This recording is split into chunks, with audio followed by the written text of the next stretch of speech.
Porque os olhos do Senhor estão sobre os justos, e os seus ouvidos atentos às suas orações, mas o rosto do Senhor é contra os que fazem o mal. Diga, os olhos do Senhor estão sobre os justos. Em João capítulo 4, quando Jesus está conversando com a mulher samaritana, Jesus diz que Deus é Espírito. E há diversos textos na Bíblia que nós podemos inferir a grandeza de Deus, a eternidade, a grandeza de Deus. A Bíblia diz, por exemplo, que Ele está sentado nos céus, o seu trono está nos céus, e a terra é descanso, escabelo dos seus pés, é o puff dos seus pés. Então, imagine a grandeza desse Deus. Ele é tão grande que mediu o firmamento a palmos, mediu as montanhas, os montes, em balança de precisão, as águas dos oceanos na concha da sua mão, é o que diz a Bíblia. Mas esse Deus é Espírito. Mas uma das coisas mais comuns no texto bíblico, uma das expressões mais comuns no texto bíblico que você vai ver, são expressões como esta: os olhos de Deus. Como se Deus tivesse características humanas, forma humana. Então é muito comum você ver a mão de Deus, a boca de Deus, os olhos de Deus aqui, os pés de Deus, ouvidos, ou sentimentos, como sentimentos humanos. Deus se irou, Deus se arrependeu, né? O Espírito de Deus se entristece. Essa é uma linguagem que a teologia chama de antropomorfismo, quando a gente dá a Deus a forma humana. Sobre o olhar de Deus, eu gostaria de trazer aqui duas características. Primeira característica: o olhar de Deus desconhece qualquer impedimento. Diga assim: o olhar de Deus não conhece barreira ou impedimento. O ser humano, para enxergar, ele vai precisar de uma relativa proximidade. Se a coisa estiver longe, você não consegue ver. À medida que a idade vai passando aí, você não consegue ver mesmo. Mas todos nós precisamos de uma relativa proximidade. Quanto mais longe, a gente vê menos, até que chega um ponto que a gente deixa de ver. Precisa que o campo de visão esteja livre, né? Eu não posso ver alguma coisa que esteja atrás de uma parede, que tem uma barreira sólida ali, não transparente. Nenhum ser humano consegue enxergar, a não ser que você se chame, né, sei lá, trabalhe no jornal Metrópole, né? Goste de uma cueca por fora da calça, seja bonita assim, tipo Tainã, né? Se chame Clark Kent, trabalhe no jornal, né? Então, se você não for o super-homem, meu irmão, então você não consegue. Precisamos de uma quantidade de luz. Nós não enxergamos no escuro.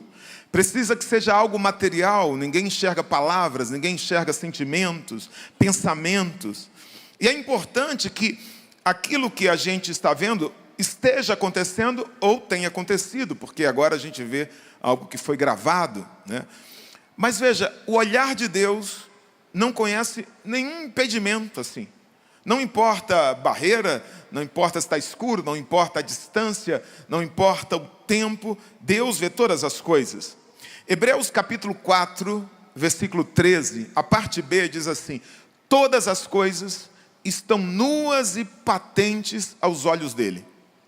Todas as coisas estão descobertas.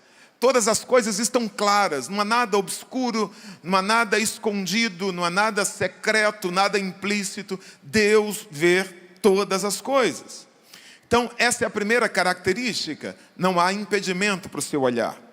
A segunda característica é que o olhar de Deus é sobre todos. Não há impedimento. Segunda característica, diga: o olhar de Deus é sobre todos. Vemos isso no próprio versículo de Hebreus capítulo 4, 13, que diz assim: não há criatura alguma encoberta diante dele. Não há nenhuma criatura. O profeta Zacarias diz que Deus tem 7 olhos. Apocalipse diz que o cordeiro também tem 7 olhos.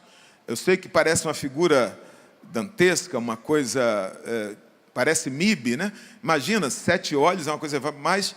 7 significa o número da perfeição.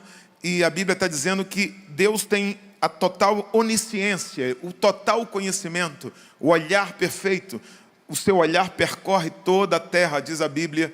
Ele vê todas as coisas. Mas quando a gente traz à tona essa segunda característica, a gente percebe que está diante de uma aparente contradição. Porque Pedro diz que o olhar de Deus é sobre os justos. O olhar de Deus é sobre os justos, mas Hebreus diz que o olhar de Deus é sobre todos. É uma aparente contradição, mas não uma contradição. Porque se o olhar de Deus é sobre os justos, sobre todos, não há nenhum problema em dizer que o olhar de Deus é sobre os justos. Mas o olhar de Deus é também sobre os ímpios. O próprio texto diz que o seu rosto se volta contra o ímpio. Deus de fato vê a todos. Deus vê o bom, Deus vê o mal, o jovem, o idoso. Ele é onisciente.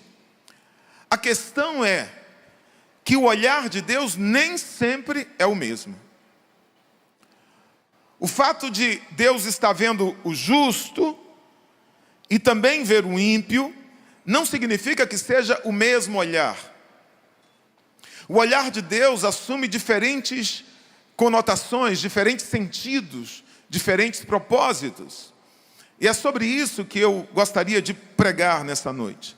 Nem sempre a atenção de Deus, o olhar de Deus, tem a mesma intenção e o mesmo significado. O olhar de Deus pode significar inúmeras coisas. Eu vou trazer aqui 4 significados para o olhar de Deus. Primeiro significado, o olhar de Deus pode significar juízo, julgamento. Diga assim, o olhar de Deus pode significar julgamento. É quando Deus olha alguém e Ele olha o coração dessa pessoa, Ele sonda, o salmista diz, sonda o meu coração. Ele olha com profundidade e Ele vê a intenção. Ele vê os pensamentos mais profundos, mais íntimos. E Ele julga esse olhar. Ou Ele vê a ação de alguém que não é vista por ninguém, que está longe da vista de todas as pessoas, mas Deus vê e Deus julga aquilo. A gente vê isso quando Samuel vai à casa de Jessé para escolher um rei, e aparece Eliabe. Eliabe era um rapaz bem quadrado, né? Um rapaz bem quadrado, um rapaz provido de beleza, né? Bem desenhado, um rapaz devia ser alto, bonito, garboso, elegante. Quando Eliabe entra na sala, Samuel olha assim e fala, rapaz, tem pinta de rei. Tem cara de rei, olha o perfil desse moço. Ele é alto, é bonito, é elegante, é rei. Esse é certamente o primogênito de Jessé, será o rei de Israel. Mas a Bíblia diz que Deus fala para Samuel, ei Samuel, não é esse não. Esse aí não é o rei de Israel. Veja, Deus diz assim, porque eu não vejo como o homem vê. O homem vê o embrulho, o homem vê o tamanho do laço, o presente, o que impressiona, né? Mas eu não vejo a aparência. Eu vejo o coração. Eu vejo o que está dentro dele. E Deus julga Eliabe e diz, ele não é o rei. Eu vi algo no coração dele. Eu vi algo dentro dele e ele não é o meu escolhido. Ele não é a pessoa que eu tenho para ser o rei de Israel. Não é esse, é bonito, é educado, tem aparência, tem tudo, mas não é este. Deus vê de forma diferente, e esse olhar é um olhar de julgamento. Deus olha Eliabe e Deus o julga. Quem de nós não se lembra desse olhar de julgamento dos nossos pais? Ninguém precisa fazer um curso sobre, pai, como olhar com um olhar de juízo para o seu filho. Não precisa. Você parece que é de fábrica, a gente sabe. E a criança também sabe, né? Estava na igreja fazendo bagunça, fazendo algo que não devia, só que está no ambiente público, o pai dá só aquela olhada assim, ó. O olhar diz muita coisa, o olhar diz, em casa a gente conversa, já te vi, e a criança pensa, dancei, né? Tem mãe que descabela, fala, claro, desce daí, menino, para com isso.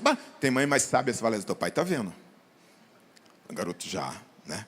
Dá aquele olhar. Nós adultos também, a gente não está muito distante desse olhar. Obviamente, eu não estou falando do olhar dos pais, né? O adulto não tem essa preocupação. Eu estou falando da fiscaria, da fiscalização, do olhar das câmeras, né? Quem não está num lugar assim, coisa mais comum é você estar num lugar assim, e de repente aquela placa sorria, você está sendo filmado. Não sei para que sorrir, mas...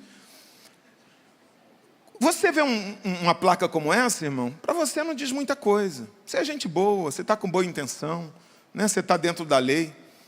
Mas essa placa, para alguém que está mal intencionado, é uma placa que diz, olha, alguém está te vendo. E alguém está te julgando. Alguém está olhando as tuas ações. E isso gera um certo temor, uma certa preocupação. Quando eu, por exemplo, estou dirigindo uma estrada, né? A gente tem carros hoje cada vez mais potentes, carros fechados, e a gente não vê a velocidade que esse carro está andando, né? Tem que tomar cuidado com isso. Principalmente carro assim, tipo esse do pastor Carlos, assim, essa nave, né? Hein, cara? Nem vê ali, né, cara? Desliza, né? Mas quando você está numa pista assim, de repente, você vê assim, essa pista é monitorada por radar. E você sabe que tem câmeras ali. Ah, irmão, aí quando tem câmera, o que é que você faz? Você é olho no velocímetro e no radar, né? Cara crachá, você fica aqui, ó, velocímetro, radar, você fica todo olhado, olhando placa, você fica ali e tal, né? Você fica preocupado, por quê? Porque você sabe que tem câmeras te olhando. Eu tomei uma multa aqui, rapaz, porque aqui na avenida aqui, porque eu fui pegar um celular. Acho que um drone me pegou, porque eu não vi ninguém. Eu tinha alguma coisa, sério, ali, dizem que usa ali, alguma câmera ali. Fui flagrado, rapaz, porque peguei, e não faça isso, que é errado, né? Mas a gente sabe, irmão, quando você está numa pista que você já conhece, você imagina, essas 4 placas, essas 4 caixas aqui, você sabe onde ficam as câmeras, não é não? Você sabe. Aí você vai 120, 80, 100,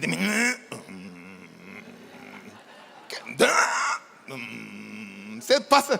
Quem não faz isso, irmão? Ah, não vai dizer que tu vai de 80 direto. Não vai. Só alguns aqui, os motoristas profissionais, não. A pista é 80, eu vou a 80.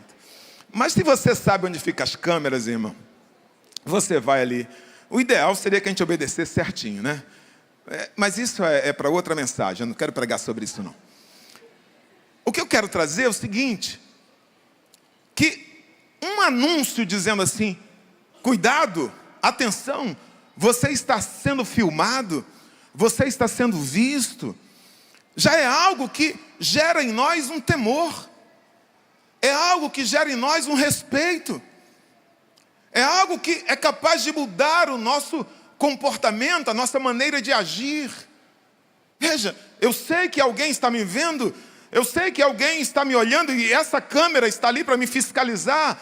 Essa câmera está ali para olhar o meu comportamento e ela vai me punir se eu não obedecer. Isso gera em mim respeito, temor, muda a maneira que eu dirijo, a maneira que eu estou agindo. Alguém mal intencionado repensa a sua atitude diante de uma câmera. Agora, irmão, escute o que a Bíblia está dizendo. O olhar de Deus está sobre você. Só que o olhar de Deus não é um olhar como uma câmera que tem aqui, ali, acolá, que precisa de claridade. Não, o olhar de Deus, Ele vê você sempre. Durante toda a rodovia, durante toda a estrada, toda a caminhada, Ele está lhe vendo o tempo todo. A câmera dele é de altíssimo alcance, sabe aquelas câmeras militares que vê durante a noite? Deus é melhor que aquilo, vem em alta definição. Então não importa onde você esteja, Deus sempre vai lhe ver. Isso é algo que deve gerar em nós um questionamento. Gente, eu tenho pensado sobre isso, que Deus está me vendo, que Deus está me olhando. Diga para alguém que está ao seu lado, eu não peço muito isso, só dessa vez, diga assim, Deus está lhe vendo. Ele tem 7 olhos, ou seja, ele vê perfeitamente, ele vê todas as coisas. São 7 câmeras de longuíssimo alcance, em HD, com visão noturna.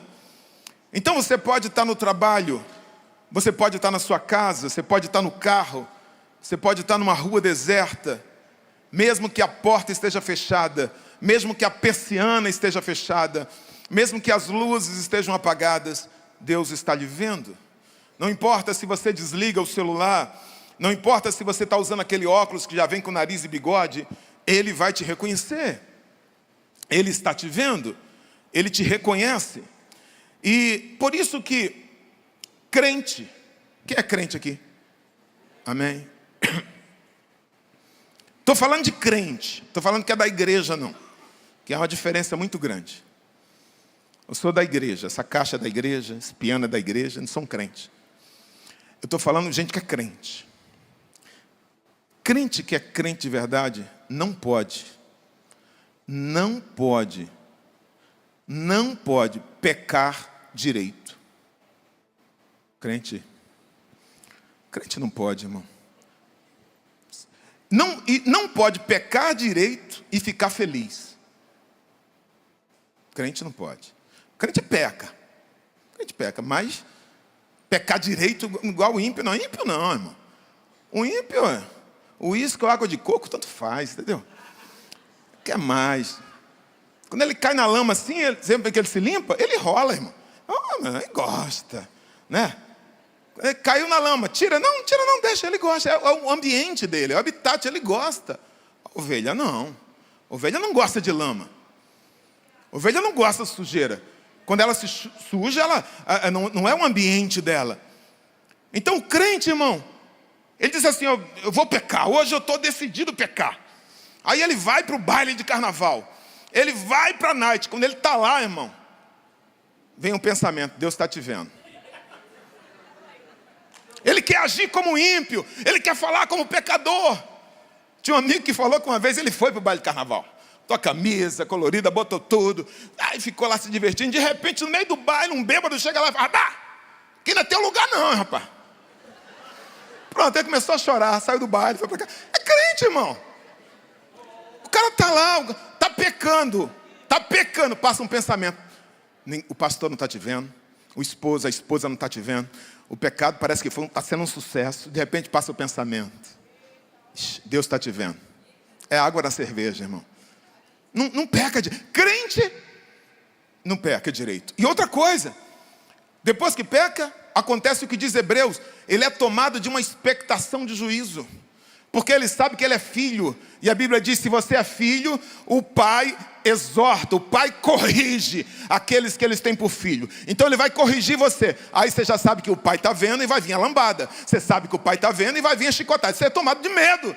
E a expectação de juízo, você pega e fala, Jesus, não volta agora não. Deixa eu me consertar. Isso é crente. Por quê, pastor? Porque eu sei que ele está me vendo. Ele está vendo você, queridinho. Está vendo você, queridinha? Olha o que diz o salmista. Para onde me irei do teu espírito? Ou para onde fugirei da tua face? Se subir ao céu, tu lá estás. Se fizer no inferno a minha cama, eis que ali estás também. Se tomar as asas da alva, se habitar na extremidade do mar, até ali a tua mão me guiará e a tua destra me susterá. Se disser, de certo que as trevas me encobrirão, então a noite será luz à roda de mim. Nem ainda as trevas me encobrem de ti, mas a noite resplandece como um dia. As trevas e a luz são para ti a mesma coisa. Ele está vendo você. Não importa, as câmeras precisam de foco e de luz. O olhar de Deus não, são como chama de fogo. Os seus olhos são como chama de fogo. Ele vê, não importa quão distante seja o motel, quão grossas sejam as paredes, ele vai ver. Não importa quão deserta seja a rua, quão fechado seja o carro, ele vai ver. As trevas e a luz são para ele a mesma coisa. A mesma coisa, você pode dizer amém? Então não seja ingênuo, não queira dar uma de Adão, vou esconder aqui, Deus não vai me ver atrás da árvore. Aí Deus entra, Adão, onde é que você está? Como se, sabe o filho quando se esconde atrás da porta? Aí deixa a perninha assim, e você fala, eu não estou te vendo, onde é que você está, meu filho? E o filho está, você sabe, Deus sabe, Deus está vendo. Vou me esconder aqui que Deus não vai ver. Segundo significado do olhar de Deus, diga, o olhar de Deus fala de cuidado. É esse olhar que Pedro aqui está falando. O olhar de Deus é sobre os justos. Ele está falando que esse é um olhar de cuidado. Quando uma mãe diz para o seu esposo e o pai das crianças: você pode olhar as crianças? Aí ele fala assim: pode deixar, meu amor, que eu vou ficar olhando. Aí as crianças vão lá, pegam tesoura para cortar papel, que é a tesoura pontiaguda, e o pai está olhando. Aí uma outra criança vai lá, pega uma faca para cortar alguma coisa, e o pai está olhando.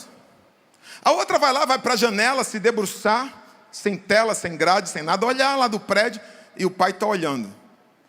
Está olhando? Tá. Mas foi nesse sentido que a mãe queria dizer, irmão? Não.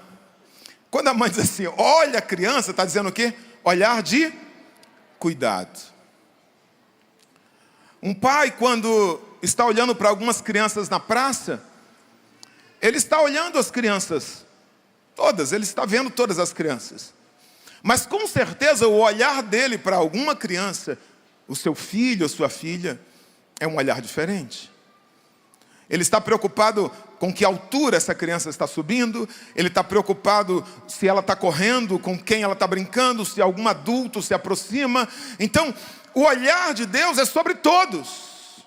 Mas o olhar de Deus para os seus filhos é um olhar diferente, é um olhar de cuidado. É esse aqui que a Bíblia está dizendo. Os olhos do Senhor são sobre os justos, os seus ouvidos atentos à sua oração. Veja, é um olhar de proximidade. Por que Deus está ouvindo? Porque Ele está próximo, Ele está atento, Ele está interessado, Ele está cuidando. É sobre isso aqui que a Bíblia está dizendo. Olha o que diz o Salmo 1, versículo 6, diz assim: porque o Senhor conhece, diga conhece. O Senhor conhece o caminho do justo, a vida do justo, o deitar, o levantar, como é que o justo anda.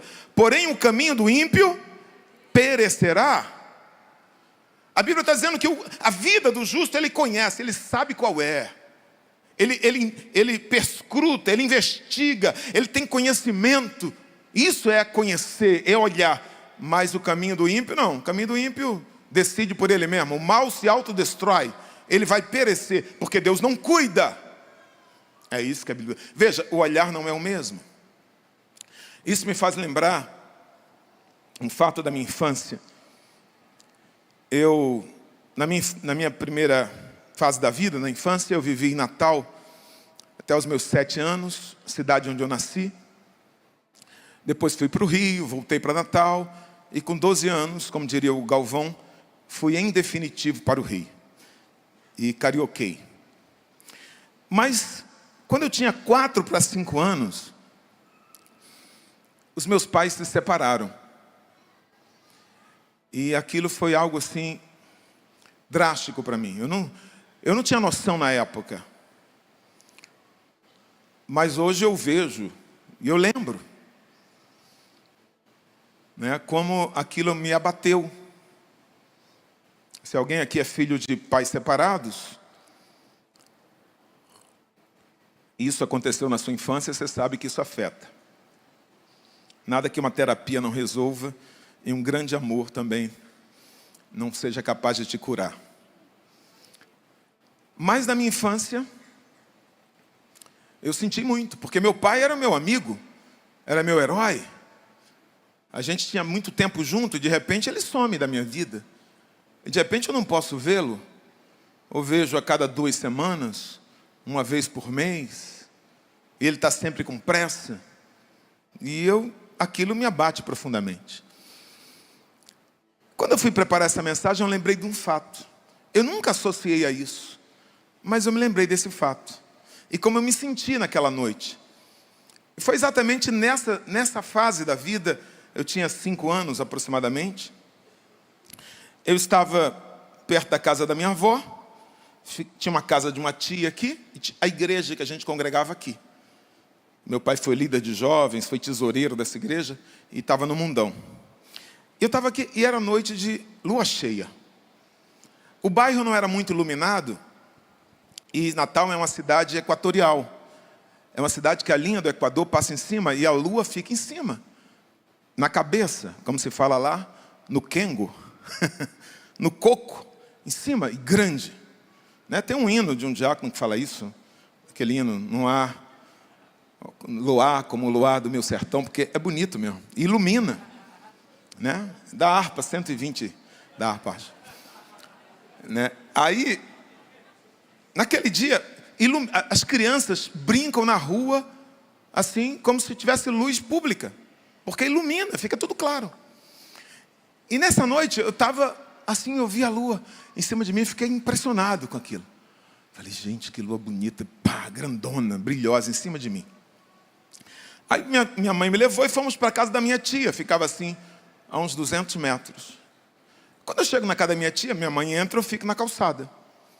Aí eu olho para a lua, e a lua está em cima de mim. Aí eu falo, gente, que coincidência, né? Eu estava lá na casa da minha avó, a lua estava em cima de mim. Eu vim para cá, a lua está em cima de mim. Eu falei, peraí, vou dar uma corrida. Que eu imaginava que eu era a criança mais rápida do mundo, The Flash, né? Eu falei, eu vou dar uma corrida e eu vou sair de cima dela. Irmão, baixei a cabeça e disparada, corri assim até a outra esquina, corri, e parei, olhei, a lua estava em cima de mim. Eu falei, gente, que coincidência. Peraí, eu estava, já sei. Aí eu pensei, olha só, eu falei, se eu voltar para o lugar que eu estava, ela não pode, porque ela vai numa direção só. Eu corri na direção que ela está se movendo. Aí voltei para o lugar que eu estava. Eu não sei quantos metros eu corri, eu imaginei que a lua tinha um tamanho de 2 casas. Corri muito mais do que isso. Quando eu olho, a lua está em cima de mim. Irmão, eu fiquei constrangido. Eu falei, gente, de tantas crianças na terra,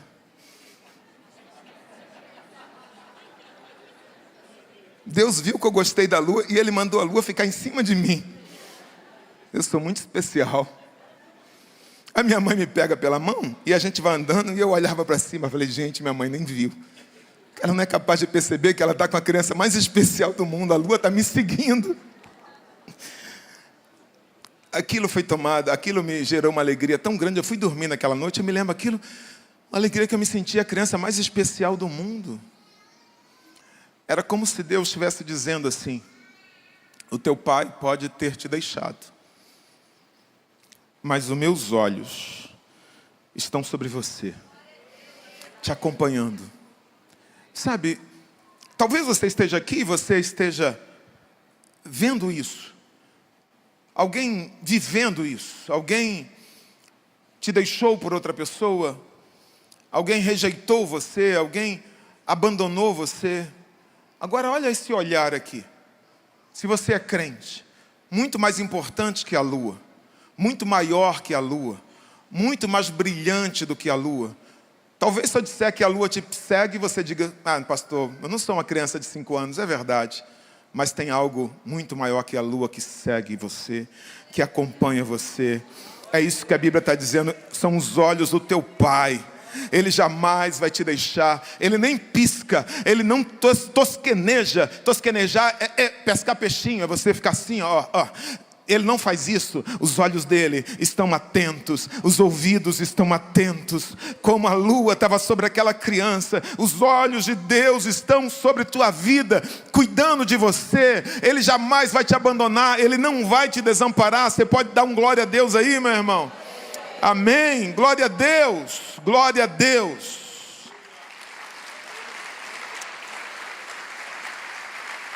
Terceiro significado do olhar de Deus. Estou com pressa. O quarto é rapidinho. O olhar de Deus fala do propósitos. Diga assim, o olhar de Deus significa que Ele está estabelecendo propósitos. É o que diz o Salmo 139, versículo 16.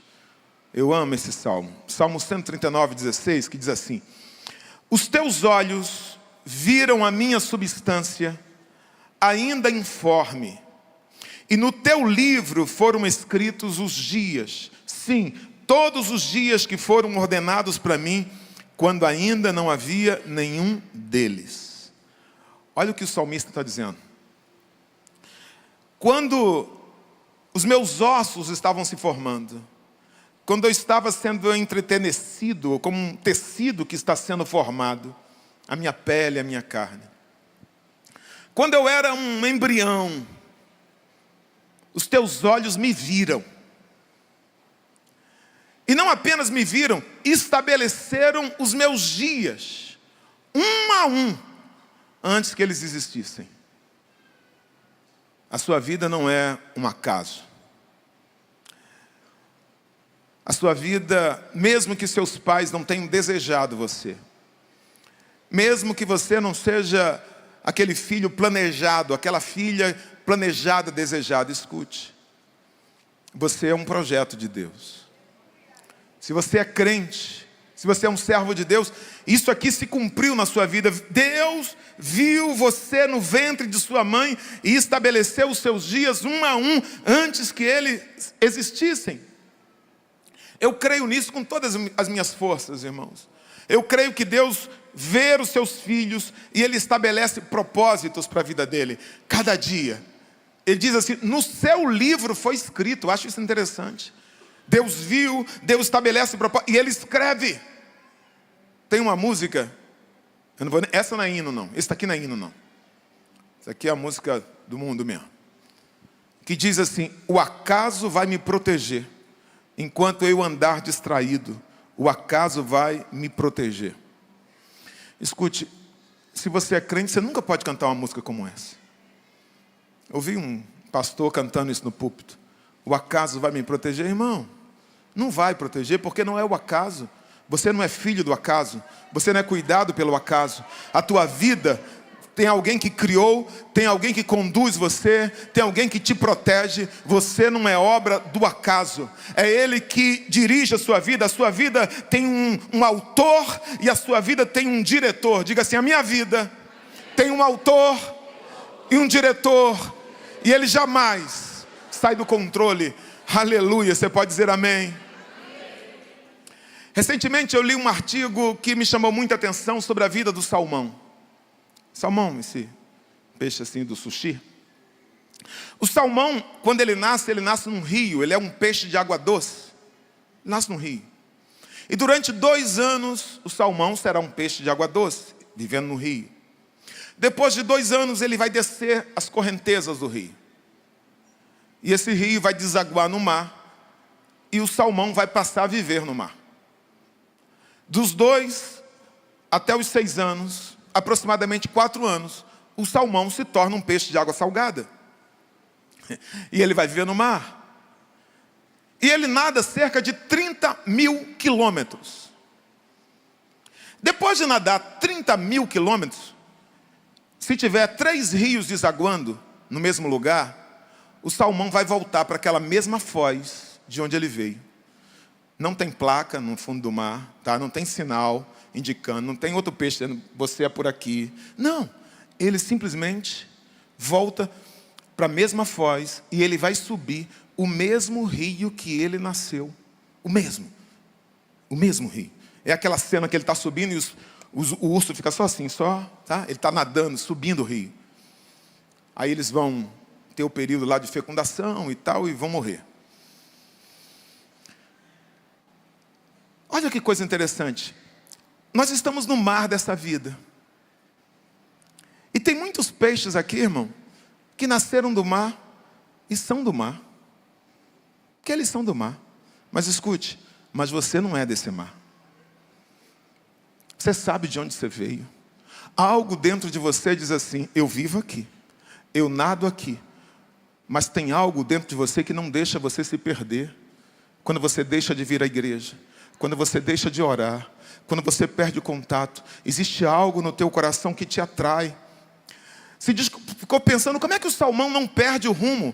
Ele tem um senso magnético que o conecta ao Polo Norte. E ele não perde nunca o norte.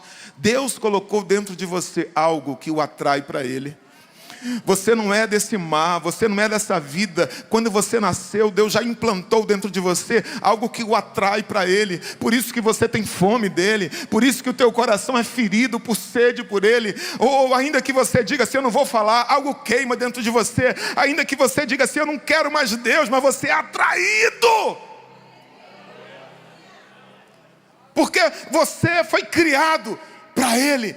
Por isso que você nada contra a correnteza. Por isso que você está na contramão desse mundo. Por isso que você vai subir. Você não é da cima, você não é daqui. Você é lá de cima. Você pode dizer amém? Eu estava há 10 dias de ser pastor. E eu disse assim, eu não quero mais ser pastor. Decidi. 2 meses antes, eu cheguei para um amigo e falei assim, meu amigo, eu vou lá, vou subir com o pastor, falar com o pastor Santos. Eu não quero ser pastor, eu não estou preparado. Estou quase me separando, tenho um monte de arestas, eu estou com muita dificuldade, eu não estou pronto para ser pastor. Com 20 anos, 19 para 20 anos, quando eu terminei o seminário, eu me achava o cara preparado para ser pastor. Quando foi realmente os 27, 28, que eu ia ser pastor, não, eu não quero, eu não estou preparado, eu não... Mas Jarmuth, meu pai é um homem de Deus, meu pai eu era filho do pastor. Se ele falou que você vai ser pastor, você já fez todo o curso. Na época a gente fazia um curso para ser aprovado na convenção, minha esposa foi, outra amiga foi, botou até um coque postiço para passar direitinho, porque era a entrevista da Assembleia de Deus, era assim. Minha esposa foi, jovenzinha, novinha, 20 e poucos anos, pegaram no pé dele, ele te bate, ele te trai, ele grita com você. Não, eu que bato nele, talvez. 10 dias antes, aí ele falou, não vai falar com meu pai não. Aí eu falei, desisti, irmão, mas eu estava triste. Eu estava triste porque eu me sentia muito despreparado. Tinha muita aresta para parar na minha vida. Eu falei, sabe por que eu estou aqui? Porque, sei lá, eu sempre fui rato de igreja. Pastor, teve uma luz que veio. Um túnel que você entrou e tinha uma voz. Jarmuth, você é para mim um escolhido. Não teve nada disso, não teve. Sai daí, vem para aqui que eu estou te chamando. Nunca teve isso. Então como é que o senhor foi chamado, pastor?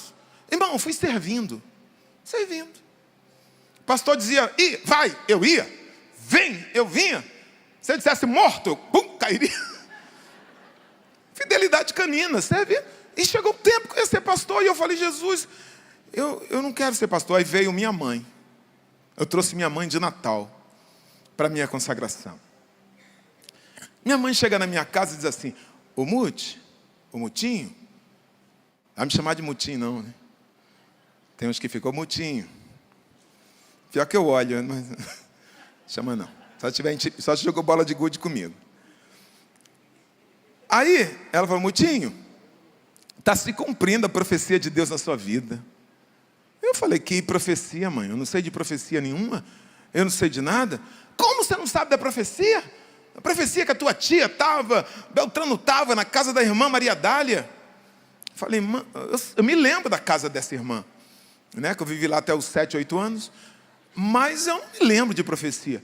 Por lá, em Natal, todo mundo te chama o filho da promessa. O filho da promessa que está no Rio. Eu falei, mãe, que profecia é essa? Aí ela disse, olha, foi assim que aconteceu. Quando eu tive Natal, voltei lá umas 10 vezes depois.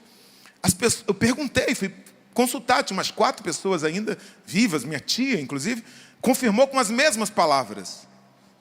Minha mãe era uma mulher muito simples. E ela falava pouco, talvez por não ter leitura. Estava no cantinho dela, aquela oração, na casa de uma irmã. Aí ela disse, meu filho, eu estava ali, eu estava 1 ano mais ou menos casada com seu pai. Seu pai ia trabalhar, às vezes ficava 2, 3 dias trabalhando, e eu ficava em casa sozinha. E eu falei, poxa Deus, eu quero uma filha. Eu quero um filho, uma filha, eu quero uma companhia, me dá um filho, me dá uma filha. E eu estava pedindo isso a Deus. Aí ela diz, veio de lá, disse o nome do profeta, eu não me lembro o nome do profeta. Aí ela diz, ele veio de lá marchando, filho. Marchando. Chegou perto de mim, colocou a mão na minha cabeça. Eu soube disso há 10 dias de ser pastor. Eu estava no 3º ano da faculdade de Direito. Que eu só decidi no ano que eu fui fazer Direito. Embora eu desejasse isso desde a minha adolescência. Há 10 dias de ser pastor, 3º ano da faculdade de Direito. O cara veio marchando, colocou a mão na cabeça dela e disse assim, minha serva, eu vou te dar um filho varão, que vai viver para a minha obra, e será um homem da lei. A tua vida não é um acaso. Há um Deus que te viu no ventre da tua mãe e estabeleceu os teus dias, um a um, antes que eles existissem.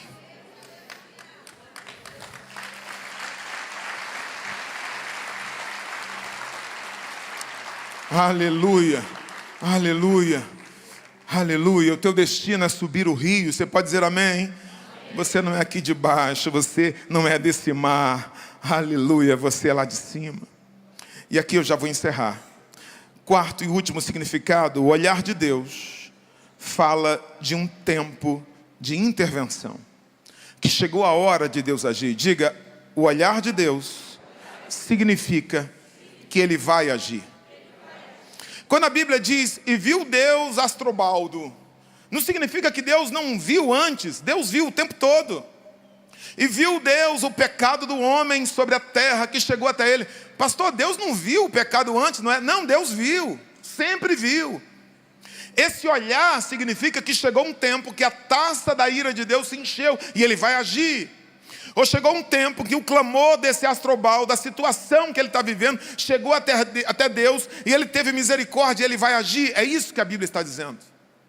É esse olhar que nós vemos em Êxodo. É esse olhar.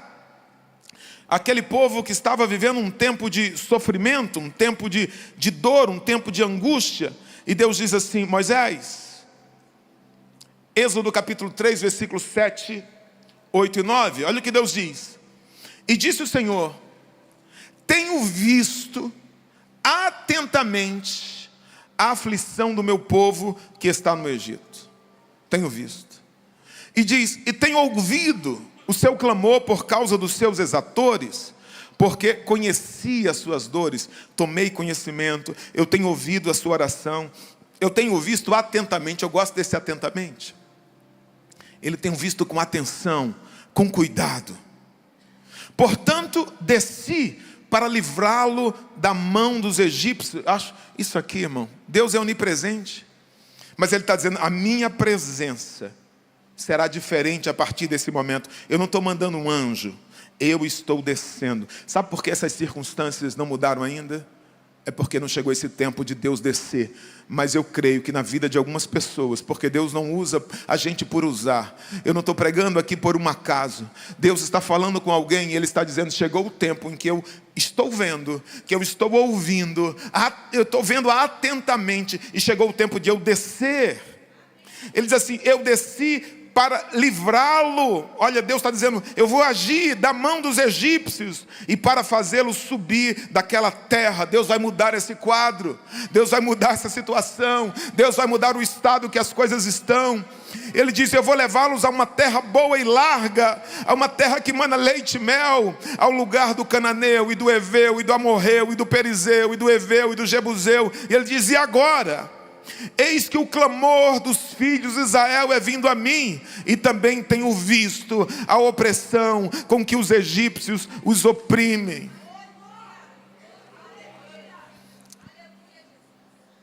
Irmãos, é normal. Isso se chama batalha espiritual na mente. Qual é a batalha espiritual na mente de todo crente? É que diante de um momento de dor, de sofrimento, de angústia, como esse povo estava passando, é normal a gente imaginar que Deus não está nos vendo, que Deus não está nos ouvindo. Pastor, Deus ouve meu marido, a mim não. Deus ouve minha esposa, não a mim. E o Satanás aproveita isso e começa a acusar a gente dos nossos erros, dos nossos pecados. E a gente começa a pensar: mas quem sou eu? Eu não sou digno, eu não sou merecedor. Deus deve estar irado comigo. Irmãos, isso é batalha na mente. Mas olha o que Deus está dizendo aqui. Não, eu estou vendo. E eu estou vendo atentamente. Esse olhar é um olhar que diz assim: eu estou descendo, eu vou intervir. Eu vou tirar você desse lugar de humilhação.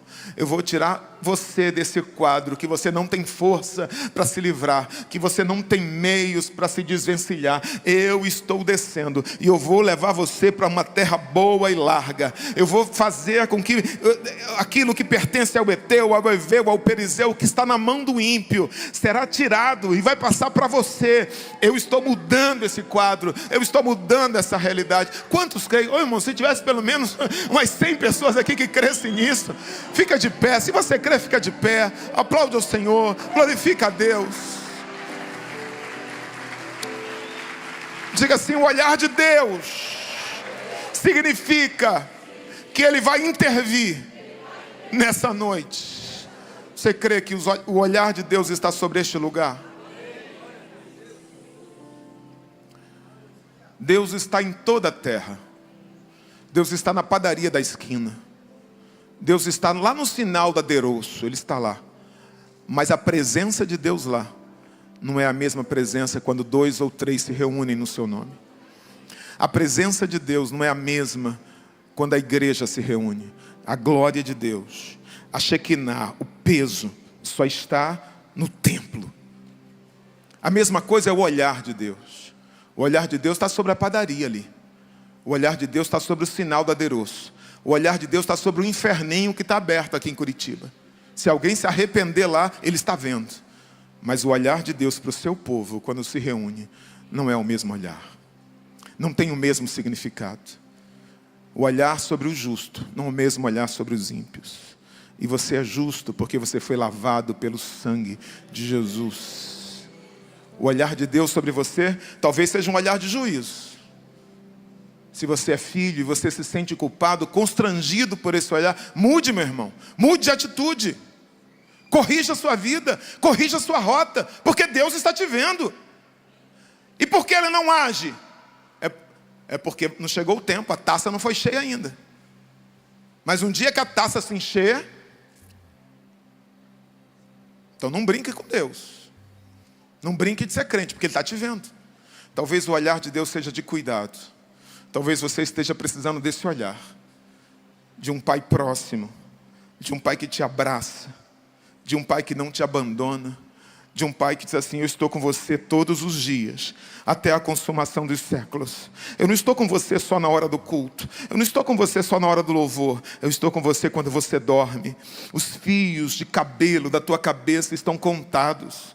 Eu não posso me esquecer de você, ainda que a sua mãe se esqueça, eu não posso, porque o teu nome está gravado na palma da minha mão. Eu cuido de você, você é meu, você é minha.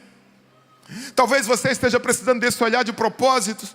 Pastor, eu não sei a direção que a minha vida tem tomado, mas Deus está dizendo: ei, é eu que estou no controle, é eu que estou conduzindo, eu estou atraindo você para o meu propósito, eu estou conduzindo você. Você não vai se perder nesse mar, porque Ele não vai deixar. Ele tem um propósito para você. Confia, irmão, confia, irmã. Ou talvez o olhar dele seja esse olhar de intervenção. Quem sabe para alguém vai ser esse olhar: eu estou descendo hoje, e eu estou agindo na terra. Feche seus olhos se você crê nisso. Pai, nós estamos na Tua presença nessa noite, Senhor. Aqui é a Tua igreja, são os Teus filhos. Eu não sei qual o significado do Teu olhar para cada vida aqui. Eu não sei os diferentes significados que o Teu olhar pode assumir, os diferentes propósitos que o Teu olhar pode assumir nessa noite. Mas eu sei que o Senhor está vendo. Está vendo não como nós vemos, porque a gente vê alguém sorrindo, a gente vê alguém aqui arrumadinho, uma irmã maquiada, ela está bem, parece que está feliz, mas o coração está sangrando. Mas o coração está apertado como odre na fumaça, como diz o salmista. Eu sei que o Senhor está vendo esse coração. Eu sei que o Senhor está vendo essa situação que ninguém aqui conhece, essa situação que ninguém aqui sabe, de constrangimento, de humilhação, de dor, de angústia, de sofrimento. Deus, que o Teu olhar seja nessa noite um olhar de intervenção na vida dessa pessoa. Como o Senhor disse para Moisés: eu tenho visto atentamente, e eu tenho ouvido a oração do meu povo, e eu estou descendo para livrá-lo das mãos dos egípcios. Desce, Deus, rasga o céu e desce nessa noite, desce a este lugar, pisa aqui na ADVEC Curitiba, estabelece o Teu trono entre nós, dá ordem aos Teus anjos a respeito de famílias, a respeito de vidas, de pessoas. Eu creio que pessoas vão anotar nas suas Bíblias nessa noite o dia em que o quadro mudou, o dia em que Deus bradou na vida, o dia em que Deus interviu com o seu braço forte, com a sua mão poderosa, o dia que Deus tirou você desse lamaçal de pecado, o dia que Deus tirou você desse quadro que você não tinha como sair, não tinha padrinho, não tinha recurso, não tinha dinheiro, mas Ele veio. Vem, Pai, vem ao socorro do teu povo, vem ao socorro dos teus filhos, vem ao nosso encontro, Senhor, vem ao encontro daqueles que clamam, ouve a oração dos teus filhos. Eu sei que os teus olhos estão atentos sobre os justos, os teus olhos estão atentos à oração que é feita, os teus ouvidos estão atentos à oração que é feita neste lugar, e os teus olhos estão atentos ao teu povo neste lugar.